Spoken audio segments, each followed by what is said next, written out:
Hello, and welcome to Easy Piecy Quilts. I'm Julia Tiedemann, and today I have exciting news. We are giving away a free pattern. I am so appreciative of all of you, all that you've done for Easy Piecy Quilts, and all that you do for our communities and for each other. Quilters are such giving people. They give their time, their resources, and you are truly making heirlooms that many, many generations from now will enjoy. So the pattern is called Come to the Garden. My favorite hymn is In the Garden, and I created this pattern to look like flowers throughout a garden.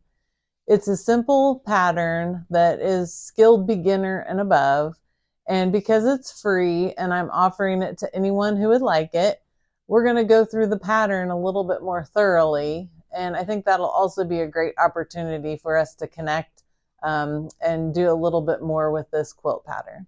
So I really hope you enjoy this. Merry Christmas from me to you, and thank you again for all you do for us and for our communities.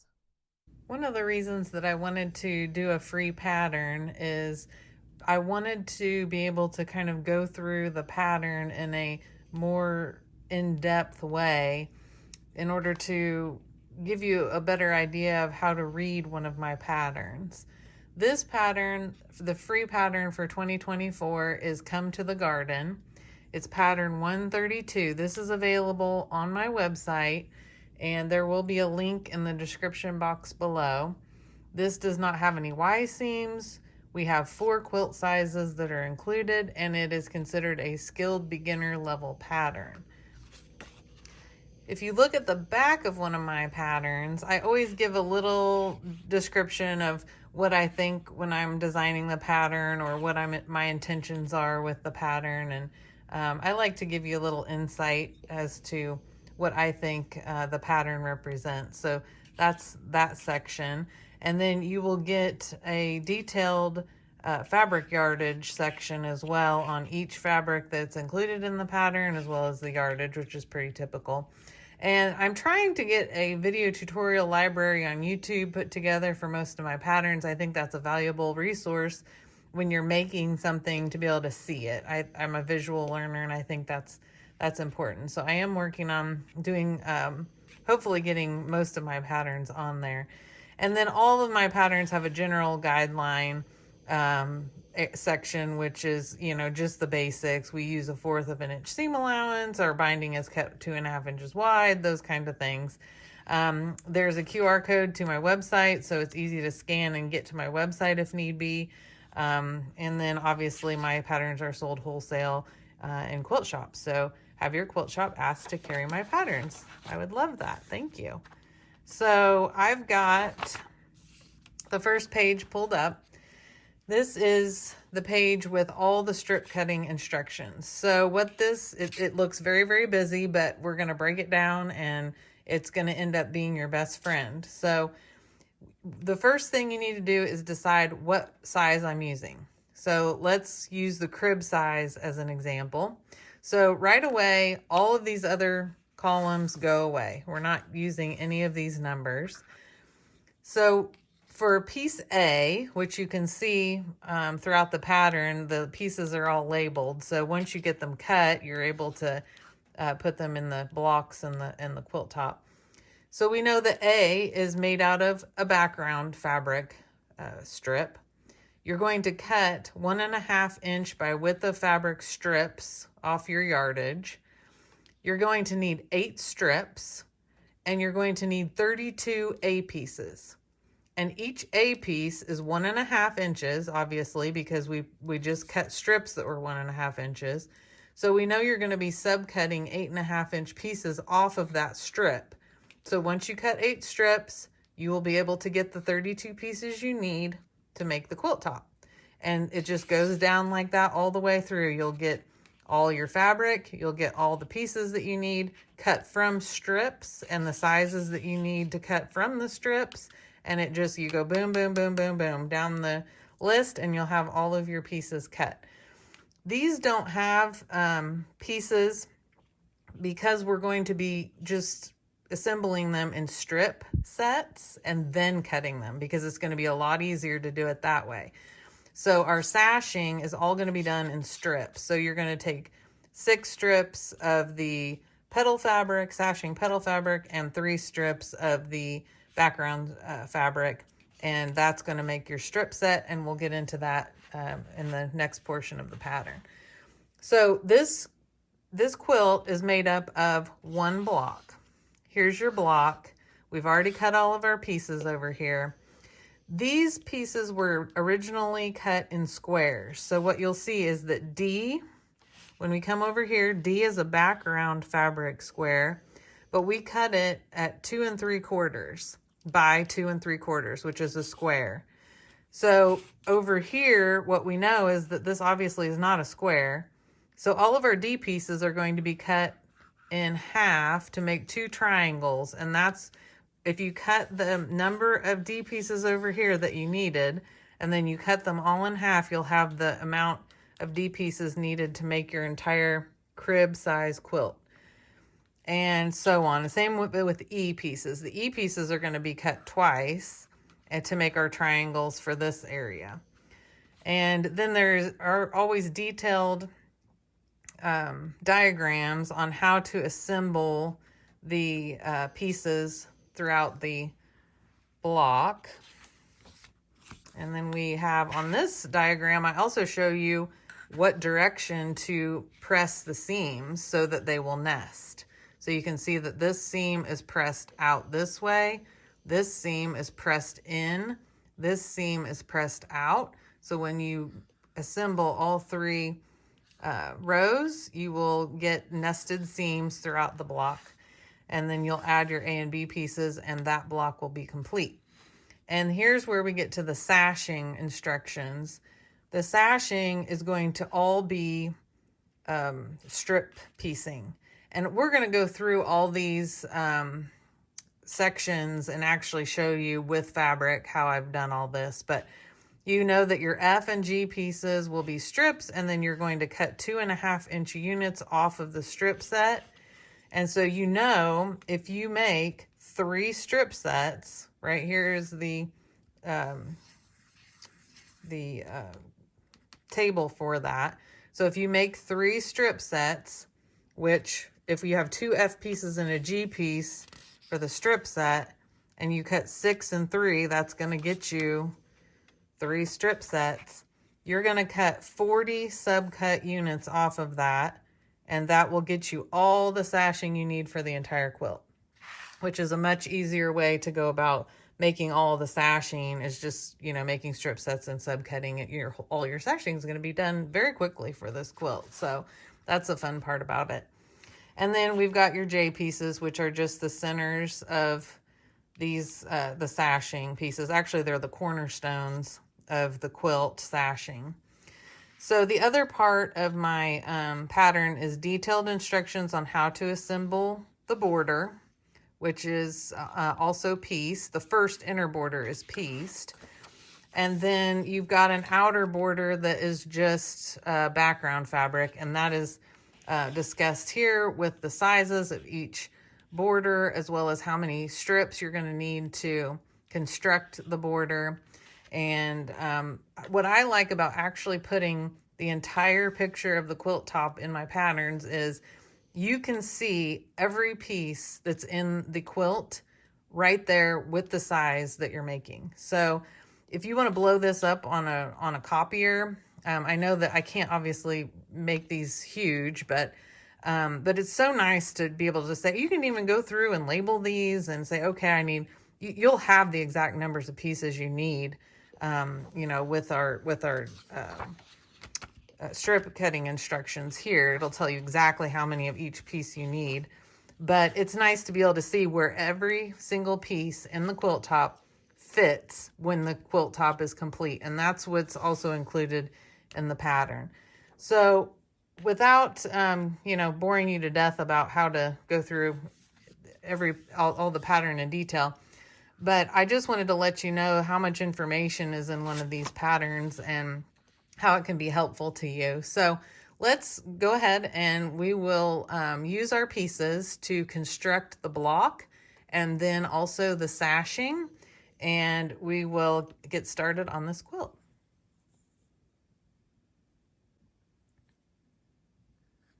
All right, so we talked about how our D and E pieces for this pattern have to be cut. So here is an E piece, and this is a piece that has to be cut twice.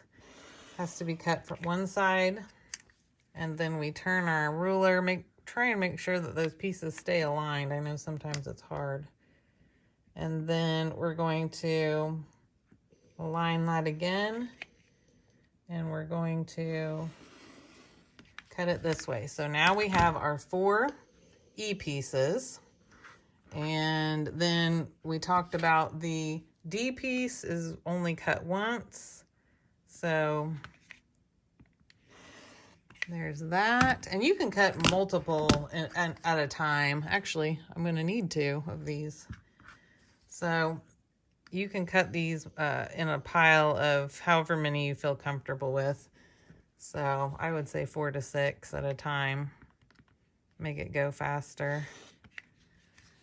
And so here is our layout for this block. So here are our D pieces. And the first step to this pattern is to put all your D pieces and attach them to a C piece. That's going to make things go a lot more quickly. We'll assemble. Oh, I'm off the. And here are E pieces. So you can see that these overhang. So the D piece overhangs the C piece. That's okay. I'll talk about that a little bit more here in a minute. And these triangles are easy because our 90-degree angles are going to line up with each other, and that'll be easy to sew. But you want to sew D to C first and then add E. And then we'll have our center. Here's another D piece over here.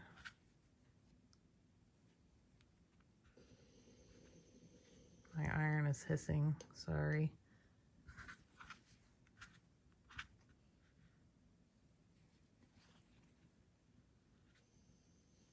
So this block is easy to assemble. It's easy to chain piece.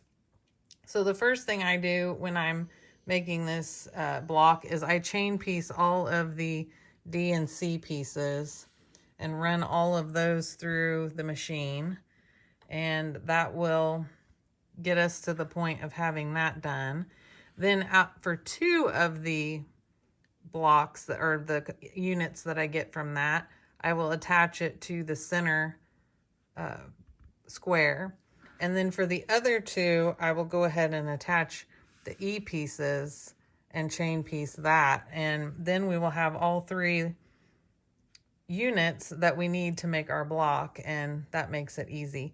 The other thing with this block is that you want to center the triangle on the square when you're constructing it. You don't want it to be offset or your block won't be square. So what I found was the easiest is, rather than, what you can do is you can fold your triangle in half and find the center point of your triangle, and then you can fold your square in half and find the center point of your square, and you can line those pieces up. But then you're having to fold 2 pieces.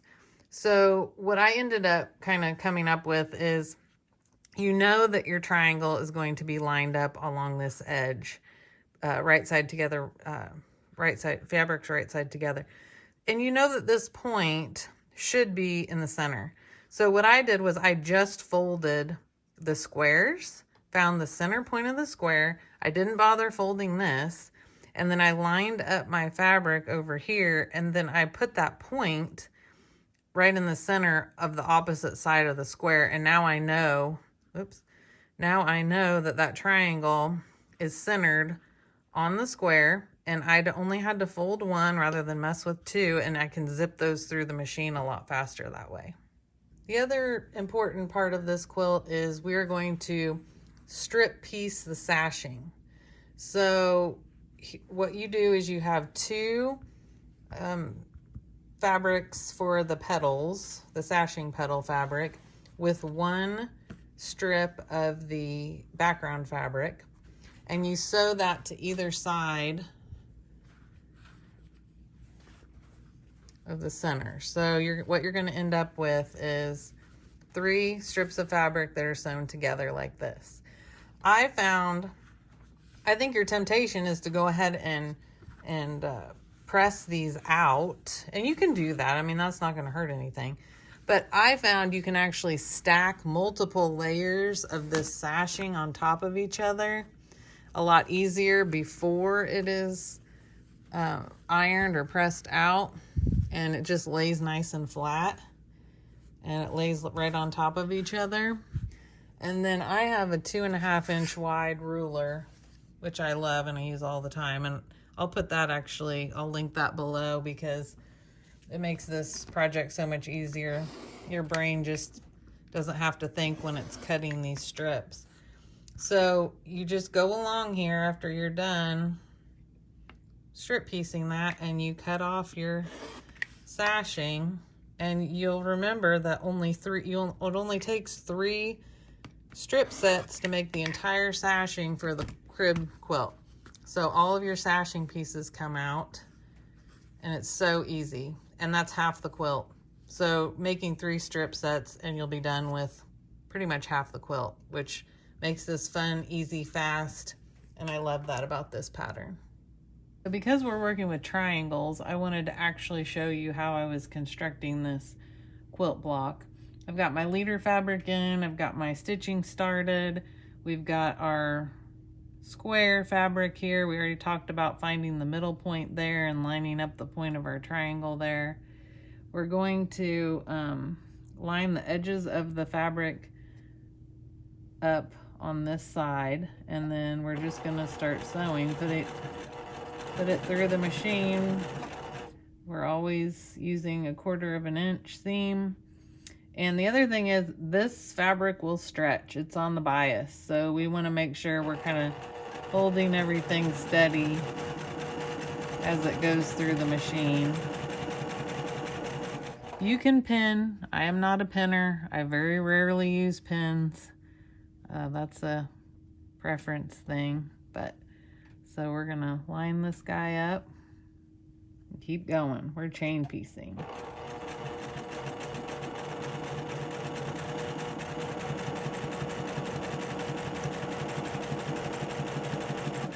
And you can take and cut all of your pieces, and you can chain piece every single one of these all at the same time. You don't have to do this block by block.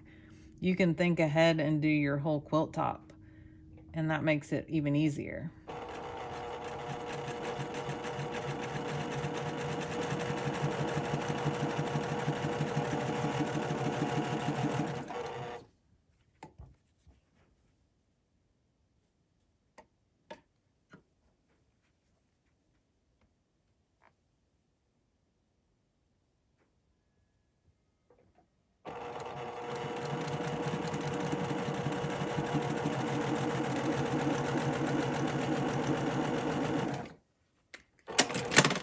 Okay, whoops, I ran out of bobbin thread. Love it when that happens. So I'm going to change my bobbin. I'm going to cut these apart. I'm going to press all of these pieces out, and we'll be back for the next step.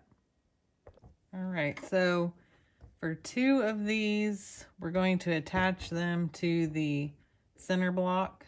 So I'm going to put that through the machine first.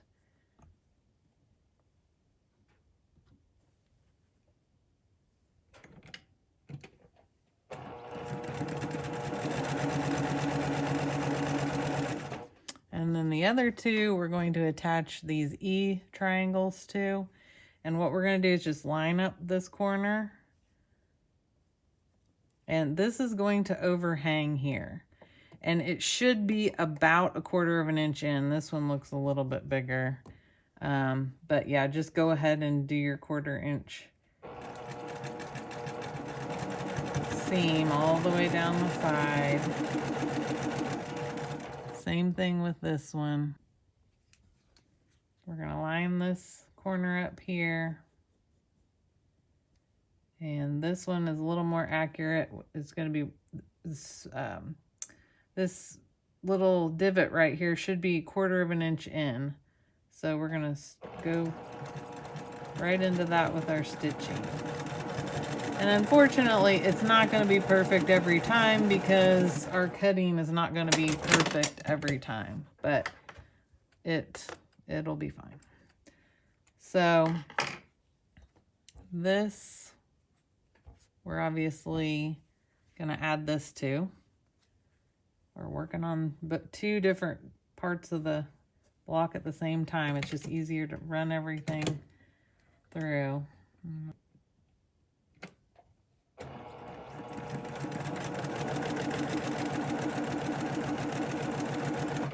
Okay, now we're going to put the other triangle on. So we're going to line up this corner.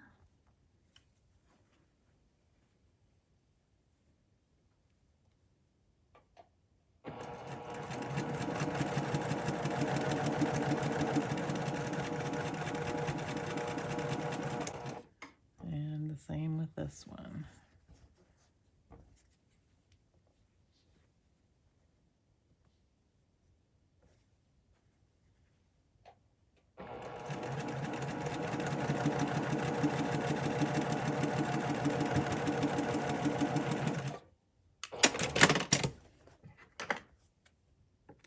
So you can see on this piece that this triangle lined up just right with that. And then when we open it, this is what we've got. And like I said, the pattern shows you how to press these seams. These seams are going to be over 1/4 inch. A lot of times when you make this block, there's a 1/4 inch right here where you match up the corners with the outer piecing for this block. We're not matching corners. We're making it just a little bit bigger so we don't have to mess with that. So let me press these blocks correctly and then we'll assemble the 3 strips together. Okay, now we have our 3 pieces of the block ready and done, and we're going to assemble them. And if you follow the pressing instructions, they will nest, and you will end up again with a point right here that we're gonna pretty much sew right through at 1/4 inch.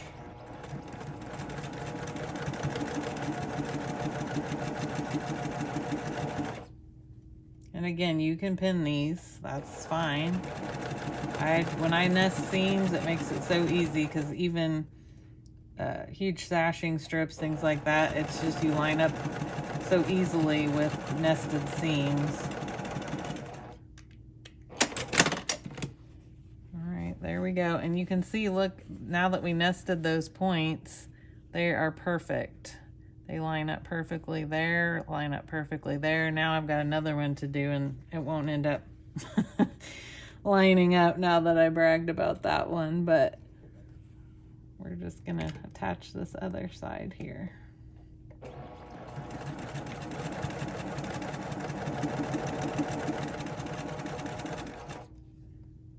My machine is, oh, there we go.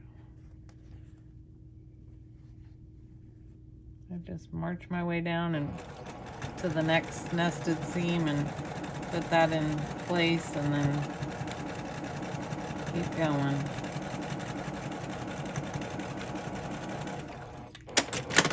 All right, there we go. We got another 2 perfect points there. So let's press this and I will show you how to trim this inner portion of the block so that we get perfect 6.5 inch squares here, so that when we put our outer pieces on, our block will be 8.5 inches. Okay, now we have our block nice and pressed. It's so pretty. And we're going to trim this inner portion. it is going to be just a touch over 6.5. And you'll see that, I mean, the outer part of this block is not perfect. There's little, you know, it's off here and there, but I don't know how you would get it any more exact. So that's why I designed it to be a little bit big so we can trim it down and it'll be easy to put together after that. So this block is we want it to be 6.5 by 6.5. This is a 6.5 by 6.5 inch ruler, so that's going to make it easy. You're going to want to line up the 3 1/4 line through the center of this portion of the block, so we don't have it quite there. So there's our 3 1/4, and same over here, 3 1/4. Oop, we're low on that side, so 3 1/4 here through this portion, these points right here, because we know that that's half and that's halfway of 6.5. So once we line that up, we know that we're going to be cutting our block evenly around all the points on the outside. So the other thing that is nice to have with this is a rotating mat.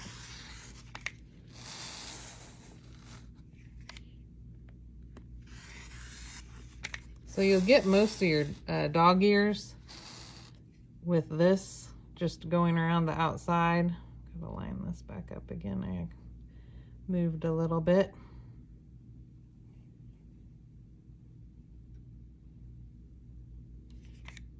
But you'll have some on the back. So you can see there is not a lot of waste. And you're gonna have some on the back that you're gonna wanna trim. And I do not have scissors around me right now. So all I do is just take scissors and trim those 4 dog ears off of the back here. And once we've done that, you will have your 6.5 inch square piece, and you will add your B pieces. So you will sew your B pieces onto either side, and then you will add the A pieces. And I will go ahead and do that because I do want to show you something after we get that all constructed. So we've got our B pieces put on and then the A pieces. And what I wanted to point out with this block was that these points do not line up with this seam. They are in a little bit, and that was intentional. I didn't want to have to mess with going across that and cutting off the points. It just makes it easier. And I also thought that 2.5 inches for these was a lot easier than a 3/8 or 1/16 or whatever it would take to get these exactly mathematically in the corners. So that is why the block is the way it is as far as the sizing of the pieces and that sort of thing. But it's going to make it way easier.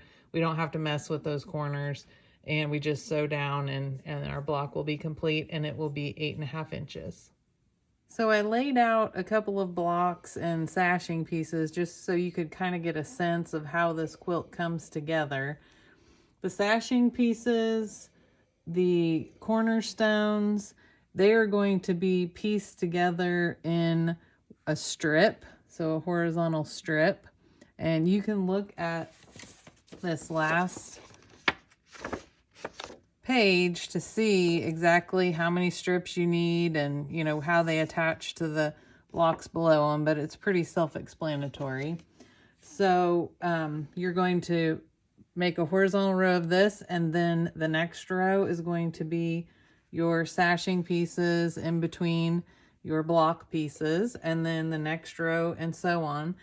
And if you press all of the seams toward the sashing, so you press toward the sashing here and you press toward the sashing here, what'll happen is you'll be able to nest all these corners where the seams meet so that you can have nice points on all those. And so you can see in another way that when you put the sashing pieces together, when they meet, that's how you get the other flower, so to speak. So let's put it together in a different way so you can kind of visualize. I don't have 4 of these handy, but so this comes together to make this same cross, but it's just turned. And so then you have a piece that is part of that. It comes together like that. So, and then obviously another one would go down here. So that's how your quilt top is going to come together. There is a border that is explained in the pattern too.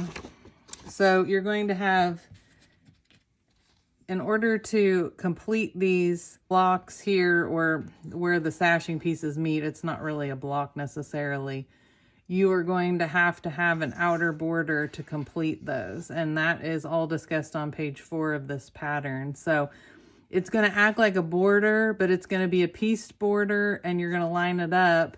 And that's what's going to complete this portion of the quilt. And then there's one other border on the outside that's just background, so that your binding isn't right up against the flower block there, or the flower piecing. And I think that just gives it a nice frame. And that is also talked about on page 5 with all the measurements and how to put them on. Put the sides on first, and then the top and bottom, and then you'll bind. And that is how you make Come to the Garden. So I'm glad I got to discuss this pattern in a little more detail with you. I would love to see what you guys make with this pattern. I would love to see the different fabrics. I think it would be so much fun. So to get a hold of me and send me your quilts, just go to easypiecyquilts.com. And my information is there, but you can also email me at easypiecyquilts@gmail.com. And I would absolutely love to see your projects. So thank you so much, and I hope you enjoy Come to the Garden.